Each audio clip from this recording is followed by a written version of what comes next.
આજે 23મી April world book day એ નિમિત્તે અરવિંદભાઈ ધોળકિયાએ લખેલ યૌવન બુકમાંથી હું એક પ્રસંગ કહું છું.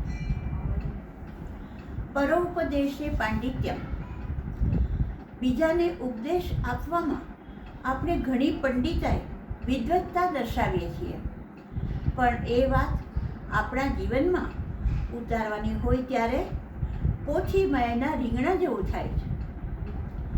ઉપદેશ આપવાનું કર્તવ્ય પણ માત્ર સંતો, મહાત્માઓ, સાત્વિક જીવન જીવતા વડીલો કે સમાજનું ઘડતર કરનાર આદર્શ શિક્ષા ગુરુઓનું છે.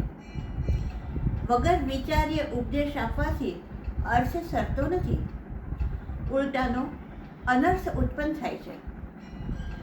જાણીતી બોધકથા છે દોસ્તો. સખત ઠંડી પડતી હતી. એક મોટા વૃક્ષ ઉપર સુગરીના માળા હતા.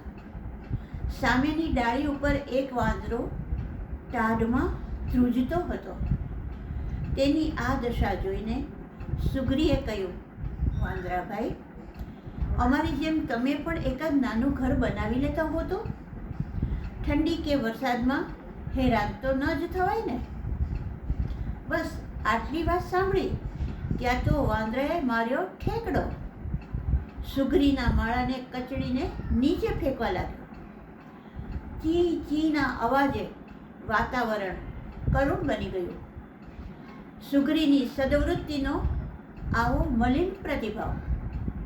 મિત્રો, સુભાષિત કહે છે, ઉપદેશો ન દાતવ્યો યાદૃશે તાદૃશે જને પશ્ય વાનર મૂર્ખેણ સુગ્રહી નિગૃહી કૃતા.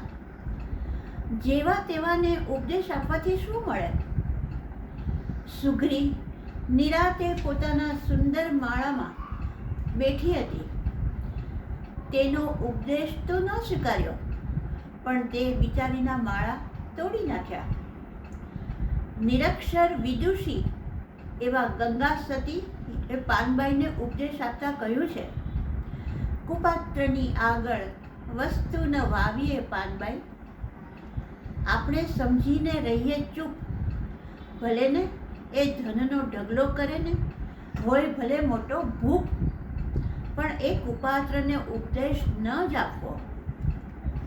અંતરનું અભિમાન ઓગળી ગયું હોય, વિદ્યાનો જેને અહંકાર ન હોય, જે વિદ્યા અને વિનયથી શોભતા હોય, સાધુ સંતોની વાણી શ્રવણ કરવાની જેનામાં જિજ્ઞાસા વૃત્તિ હોય, તેને જ ઉપદેશ વચનો કહેવા.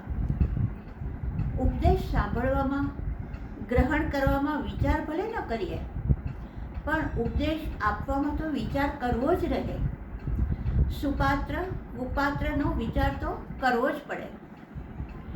ઇતિહાસના પાના ફેરવશું તો અનેક સંત મહાત્માઓના ઉપદેશથી મોટા મોટા રાજાઓ અને મહારાજાઓ, ધનવાનો પણ પોતાના જીવનને ધન્ય બનાવી ગયા છે. બાકી ઉપદેશ આપવો બહુ સહેલો છે. તે ઉપદેશ પોતાના જીવનમાં ઉતારવો મુશ્કેલ છે, અસંભવ તો નથી જ.